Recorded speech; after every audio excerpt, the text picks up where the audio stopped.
Hi ಎಲ್ರಿಗೂ ನಮಸ್ಕಾರ. Welcome back to Roopa Naveen channel. ಇವತ್ತು ನಾವು ನಾನ್ ವೆಜ್ ರೆಸಿಪಿ ತೋರಿಸ್ತಾ ಇದ್ದೀವಿ. ಚಿಕನ್ ಚಾಪ್ಸ್, ಗೀ ರೈಸ್ ಮತ್ತು ಕಬಾಬ್ ರೆಸಿಪಿ ತೋರಿಸ್ತಾ ಇದ್ದೀವಿ. ಹೆಂಗೆ ಮಾಡೋದು ಅಂತ ಇಂಗ್ರೀಡಿಯೆಂಟ್ಸ್ ಎಲ್ಲ ತೋರಿಸ್ತೀನಿ, ಬನ್ನಿ ನೋಡೋಣ. ನಾನು ಸ್ವಲ್ಪ ಚಿಕನ್ ಕಬಾಬ್ ಮಾಡ್ಕೊತಾ ಇದ್ದೀನಿ. ಅದಕ್ಕೆ ಒಂದು ಸ್ವಲ್ಪ ಚಿಕನ್ ಪೌಡ್ರ್ ಹಾಕ್ಕೊತಾ ಇದ್ದೀನಿ. ಒಂದು ಎಗ್ ಹಾಕ್ಕೊತಾ ಇದ್ದೀನಿ. ಒಂದು ಸ್ವಲ್ಪ ಕಾರ್ನ್ಫ್ಲವರ್ ಹಾಕ್ಕೊತಾ ಇದ್ದೀನಿ. ಒಂದು ಸ್ವಲ್ಪ ಲೆಮನ್ ಹಾಕ್ಕೊತಾ ಇದ್ದೀನಿ. ಆಮೇಲೆ ಸ್ವಲ್ಪ ಕರ್ಬೇವಿನ ಸೊಪ್ಪು ಹಾಕ್ಕೊತಾ ಇದ್ದೀನಿ. ಒಂದಿಷ್ಟು ಶುಂಠಿ ಬೆಳ್ಳುಳ್ಳಿ ಪೇಸ್ಟ್ ಹಾಕ್ಕೊತಾ ಇದ್ದೀನಿ. ಒಂದು ಸ್ವಲ್ಪ ಖಾರದ ಪುಡಿ ಹಾಕ್ಕೊತಾ ಇದ್ದೀನಿ.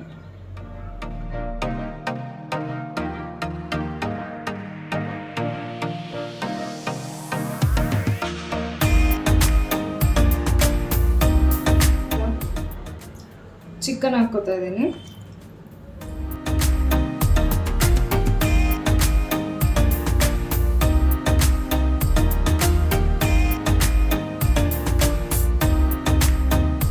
ಈ ಚಿಕನ್ನ ಕಲ್ಸ್ಕೊಂಡಿದ್ದೀನಿ ಚೆನ್ನಾಗಿ. ನಾನು ಇವಾಗ ಇದನ್ನ 1 ಅವರ್ ಫ್ರಿಡ್ಜಲ್ಲಿ ಮ್ಯಾರಿನೇಟ್ ಮಾಡಿ ಇಡ್ತೀನಿ. ಈಗ ಚಿಕನ್ ಚಾಪ್ಸ್ ಮಾಡೋದು ಹೆಂಗೆ ಅಂತ ಹೇಳ್ತೀನಿ. ಸ್ವಲ್ಪ ಎಣ್ಣೆ ಹಾಕ್ಕೊತಾ ಇದ್ದೀನಿ. ಎಣ್ಣೆ ಕಾದ್ಮೇಲೆ ಸ್ವಲ್ಪ ಆನಿಯನ್ ಹಾಕ್ಕೊತಾ ಇದ್ದೀನಿ.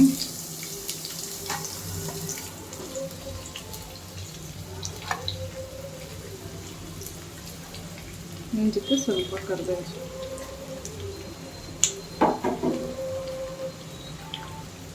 ಆನಿಯನ್ ಜೊತೆ ಸ್ವಲ್ಪ ಕರಿಬೇವಿನ ಸೊಪ್ಪು ಹಾಕ್ಕೊಂಡಿದ್ದೀನಿ. ಇವಾಗ ಇದನ್ನು ಸ್ವಲ್ಪ ಫ್ರೈ ಮಾಡ್ಕೊಳ್ಳೋಣ.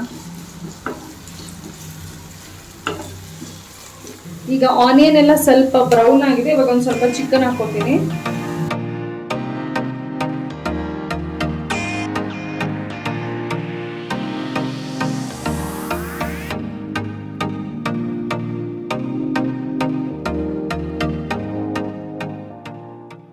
ಚಿಕನ್ಗೆ ಸ್ವಲ್ಪ ನಾನು ಅರಿಶಿನ ಪುಡಿ ಹಾಕ್ತೀನಿ.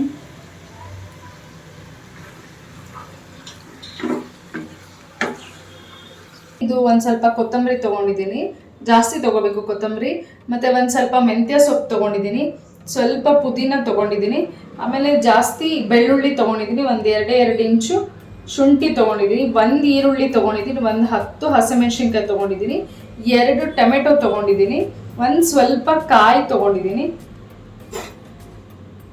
ಆಮೇಲೆ ಇಲ್ಲಿ ಒಂದು ಸ್ವಲ್ಪ ಇದ್ರ ಜೊತೆ ರುಬ್ಕೊಳ್ಳೋಕ್ಕೆ ಒಂದು ಸ್ವಲ್ಪ ಮೆಣಸು ತೊಗೊಂಡಿದ್ದೀನಿ. ಒಂದು ಸ್ವಲ್ಪ ಚಕ್ಕೆ ತೊಗೊಂಡಿದ್ದೀನಿ. ಜಸ್ಟ್ ಒಂದು 4-5 ಪೀಸ್ ತೊಗೊಂಡಿದ್ದೀನಿ. 2 ಏಲಕ್ಕಿ ತೊಗೊಂಡಿದ್ದೀನಿ. ಈಗ ರುಬ್ಕೊಳ್ಳೋಕ್ಕೆ ನಾನು ಬೆಳ್ಳುಳ್ಳಿ ಹಾಕ್ಕೊತಾ ಇದ್ದೀನಿ. ಬೆಳ್ಳುಳ್ಳಿ, ಶುಂಠಿ, ಸ್ವಲ್ಪ ಈರುಳ್ಳಿ, ಸ್ವಲ್ಪ ಹಸಿಮೆಣಸಿನ್ಕಾಯಿ, ಈ ಮೆಣಸು,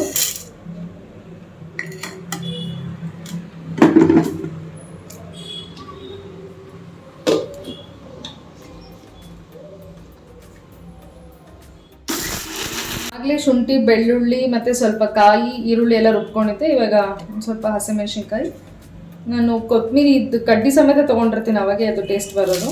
ಸ್ವಲ್ಪ ಮುರಿದ್ಬಿಟ್ಟು ಹಾಕ್ಕೊಳ್ಳೋಣ. ಆಮೇಲೆ ಇದಕ್ಕೆ ಸ್ವಲ್ಪ ಪುದೀನ ಸೊಪ್ಪು ಹಾಕ್ಕೊತಾ ಇದ್ದೀನಿ. ಆಮೇಲೆ ಒಂದು ಸ್ವಲ್ಪ ಮೆಂತ್ಯ ಸೊಪ್ಪು, ಒಂದು ಸ್ವಲ್ಪ ನೀರು ಹಾಕ್ಕೊಂಡು ರುಬ್ಕೋತೀನಿ.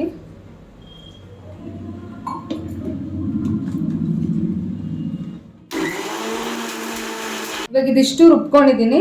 ಇದಕ್ಕೆ 2 ಟೊಮೆಟೊ ಹಾಕ್ಕೊತಾ ಇದ್ದೀನಿ. ಟೊಮೆಟೊ ಹಾಕ್ಕೊಂಡು ಹಿಂಗೆ ಸ್ವಲ್ಪ ಪೌಡ್ರ್ ಮಸಾಲೆ ಹಾಕೋತೀನಿ. ಅವಾಗೆ ಸ್ವಲ್ಪ ಹಸಿಮೆಣಸಿನ್ಕಾಯಿ, ಮೆಣಸು ಹಾಕಿದ್ದೀನಿ. ಅಂದರೂ ಇನ್ನೂ ಸ್ವಲ್ಪ ಖಾರ ಬೇಕಾಗುತ್ತೆ. ಅದಕ್ಕೆ ಒಂದು ಸ್ವಲ್ಪ ಖಾರದ ಪುಡಿ ಹಾಕೋತಾ ಇದ್ದೀನಿ. ಮತ್ತು ಇದಕ್ಕೆ 1 ಸ್ಪೂನಷ್ಟು ಧನಿಯಾ ಪೌಡ್ರ್ ಹಾಕೋತಾ ಇದ್ದೀನಿ. 1 ಸ್ಪೂನ್, ಅದ್ರ ಮೇಲೆ ಇನ್ನೊಂದು ಸ್ವಲ್ಪ. ಇದನ್ನು ರುಬ್ಕೊಳ್ಳೋಣ. ಇವಾಗ ನೀಟಾಗಿ ಫೈನ್ ಪೇಸ್ಟ್ ಆಗೋ ತನಕ ರುಬ್ಕೋಬೇಕು. ಈ ಮಸಾಲೆ ಎಲ್ಲ ಇವಾಗ ರುಬ್ಕೊಂಡಿದ್ದೀನಿ ನೋಡಿ. ನಾನು ಈ ಥರ ರುಬ್ಕೊಂಡಿದ್ದೀನಿ. ಮಸಾಲೆ ಎಲ್ಲ ಫುಲ್ ಫೈನ್ ಪೇಸ್ಟ್ ಆಗೋ ತನಕ ರುಬ್ಕೊಂಡಿದ್ದೀನಿ. ನಾನು ತೋರಿಸಿದ್ದೀನಿ ಏನೇನು ಹಾಕ್ಕೊಂಡು ರುಬ್ಕೋಬೇಕು ಅಂತ. ಅದಷ್ಟು ಹಾಕ್ಕೊಂಡು ಈ ಥರ ರುಬ್ಕೋಬೇಕು. ಚಿಕನ್ ನೋಡೋಣ ಇವಾಗ ಎಷ್ಟು ಬೆಂದಿದೆ ಅಂತ. ಚಿಕನ್ ನೋಡಿ ಎಲ್ಲ ಚೆನ್ನಾಗಿ ನೀರು ಬಿಟ್ಕೊಂಡಿದೆ. ಇಲ್ಲಿ ರುಬ್ಬಿರೋ ಅಂಥ ಮಸಾಲೆ ಹಾಕ್ತಾ ಇದ್ದೀನಿ. ರುಬ್ಕೊಂಡಿರೋ ಮಸಾಲೆ ಎಲ್ಲ ಹಾಕೊಂಡಿದ್ದೀನಿ. ಇದನ್ನ ಒಂದ್ಸತಿ ತಿರುಗಿಸ್ಕೊಳ್ಳೋಣ. ತಿರುಗಿಸ್ಬಿಟ್ಟು ನಾನು ಇದನ್ನ ಮುಚ್ಚಿಟ್ಬಿಡ್ತೀನಿ ಅಷ್ಟೇ. ಒಂದು 20 to 25 ಮಿನಿಟ್ಸ್ ಬೇಯಿಸ್ಕೋಬೇಕು ಮೀಡಿಯಂ ಫ್ಲೇಮಲ್ಲಿಟ್ಟು. ಇವಾಗ ನೋಡೋಣ ಚಿಕನ್ ರೆಡಿ ಆಗಿದೆ ಅಂತ. ನೋಡಿ ಎಲ್ಲ ಮೇಲ್ಗಡೆ ಎಣ್ಣೆ ಬಿಟ್ಕೊಂಡಿದೆ, ಚಿಕನ್ ಎಲ್ಲ ಬೆಂದ್ಕೊಂಡಿದೆ ಚೆನ್ನಾಗಿ. ಒಂದ್ಸತಿ ಹಿಂಗೆ ತಿರುಗಿಸ್ಕೊಂಡ್ರೆ ಆಯ್ತು. ಚೆನ್ನಾಗಿ ಬೆಂದಿದೆ ಚಿಕನ್ನು. ಈ ಆಯಿಲ್ ಯಾವಾಗ ಮೇಲ್ಗಡೆ ಬರುತ್ತೋ ಅವಾಗ ಚೆನ್ನಾಗಿ ಬೆಂದ್ಕೊಂಡಿದೆ ಅಂತ ಅರ್ಥ. ನಾನು ಇದನ್ನು ಆಫ್ ಮಾಡ್ತೀನಿ ಇವಾಗ.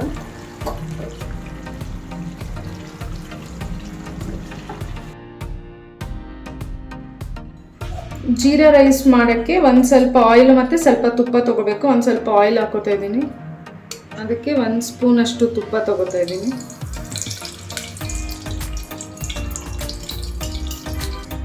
ಇದಕ್ಕೆ ಇವಾಗ ಒಂಚೂರು ಪಲಾವ್ದು ಸಾಮಾನೆಲ್ಲ ಹಾಕೋಣ.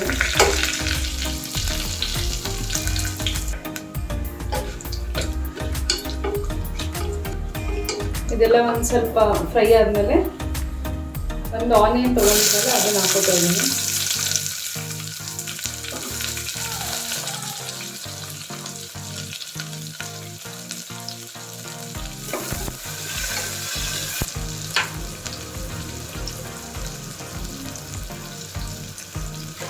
ಇವಾಗ ಈರುಳ್ಳಿ ಎಲ್ಲ ಒಂಚೂರು ಫ್ರೈ ಆಗಿದೆ. ನಾನಿವಾಗ ಇದಕ್ಕೆ ಸ್ವಲ್ಪ ಕೊತ್ತಂಬರಿ ಸೊಪ್ಪು, ಒಂದು ಸ್ವಲ್ಪ ಪುದೀನ ಹಾಕೊಂಡು ಇದನ್ನು ಒಂದು ಸ್ವಲ್ಪ ಫ್ರೈ ಮಾಡ್ಕೊತೀನಿ. ಇದೆಲ್ಲ ಒಂಚೂರು ಫ್ರೈ ಆಗಿದೆ. ಈಗ ಒಂದು 3 ಹಸಿಮೆಣಸಿನ್ಕಾಯಿ ತೊಗೊಂಡಿದ್ನಲ್ಲ ಅದನ್ನು ಹಾಕೋತೀನಿ.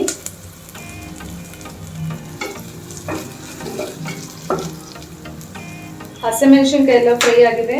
ಇವಾಗ ಒಂದು ಸ್ವಲ್ಪ ಶುಂಠಿ ಬೆಳ್ಳುಳ್ಳಿ ಪೇಸ್ಟ್ ತೊಗೋತೀನಿ, ಒಂದು ಅರ್ಧ ಸ್ಪೂನ್ ಅಷ್ಟು. ಇನ್ನೊಂದು ಸ್ವಲ್ಪ ಇದನ್ನ ಸಿಮ್ಮಲ್ಲಿ ಇಟ್ಕೊಂಡು ಫ್ರೈ ಮಾಡ್ಕೋಬೇಕು. ಹಸಿ ವಾಸನೆ ಹೋಗೋ ತನಕ ಶುಂಠಿ ಬೆಳ್ಳುಳ್ಳಿ ಪೇಸ್ಟ್ನ ಚೆನ್ನಾಗಿ ಫ್ರೈ ಮಾಡ್ಕೋಬೇಕು. ಇದು ಶುಂಠಿ ಬೆಳ್ಳುಳ್ಳಿ ಪೇಸ್ಟ್ ಎಲ್ಲ ಚೆನ್ನಾಗಿ ಫ್ರೈ ಆಗಿದೆ. ಇವಾಗ ಅಕ್ಕಿ ಹಾಕೊಂಡು ಒಂದು ಸ್ವಲ್ಪ ಹೊತ್ತು ಹುರ್ಕೋತೀನಿ. ನಾನು ಬಾಸ್ಮತಿ ರೈಸ್ ತೊಗೊಂಡಿದ್ದೀನಿ, 1 ಗ್ಲಾಸ್ ಅಕ್ಕಿ ತೊಗೊಂಡಿದ್ದೀನಿ.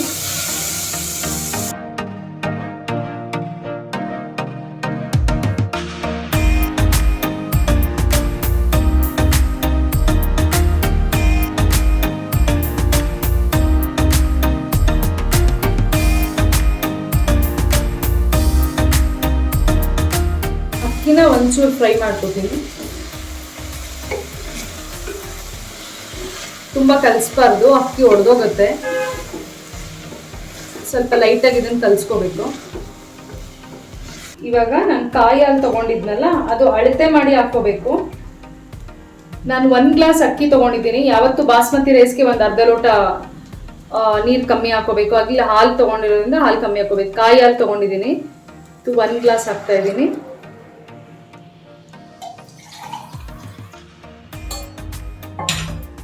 ಇದ್ರ ಮೇಲೆ ಇನ್ನೊಂದು ಅರ್ಧ ಗ್ಲಾಸ್ ಹಾಕ್ತಾ ಇದ್ದೀನಿ.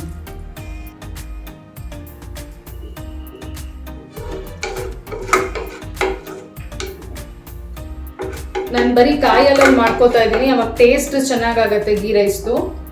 ಕಾಯಿ ಹಾಲು ಇಲ್ಲ ಅಂದರೆ ನೀವು ನೀರು ಕೂಡ ಹಾಕೋಬೋದು, ಬಟ್ ಅದು ಟೇಸ್ಟ್ ಸ್ವಲ್ಪ ಡಿಫ್ರೆಂಟ್ ಆಗುತ್ತೆ. ಬಟ್ ಕಾಯಿ ಹಾಲು ಹಾಕೊಂಡ್ರೆ ತುಂಬ ಚೆನ್ನಾಗಾಗುತ್ತೆ ಟೇಸ್ಟ್.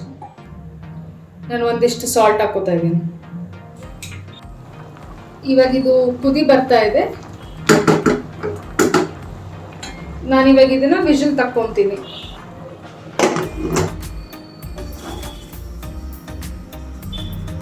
ಕಬಾಬ್ಗೆ ಕಲಸಿಟ್ಕೊಂಡಿದ್ವಲ್ಲ, ಮ್ಯಾರಿನೇಟ್ ಮಾಡಿದ ಚಿಕನ್ ಇವಾಗ ನೋಡಿ ಹಿಂಗಾಗಿದೆ. ಇವಾಗ ಕಬಾಬ್ ಮಾಡ್ಕೊಳ್ಳೋಣ, ತೋರಿಸ್ತೀನಿ.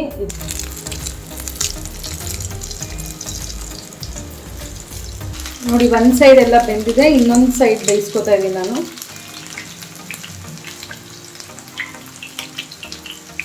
ಈ ರೈಸ್ ರೆಡಿಯಾಗಿದೆ ನೋಡೋಣ. ಪ್ರೆಷರ್ ಎಲ್ಲ ಬಿಟ್ಕೊಂಡಿದೆ, ಹೆಂಗಾಗಿದೆ ಅಂತ. ರೆಡಿಯಾಗಿದೆ ನೋಡಿ.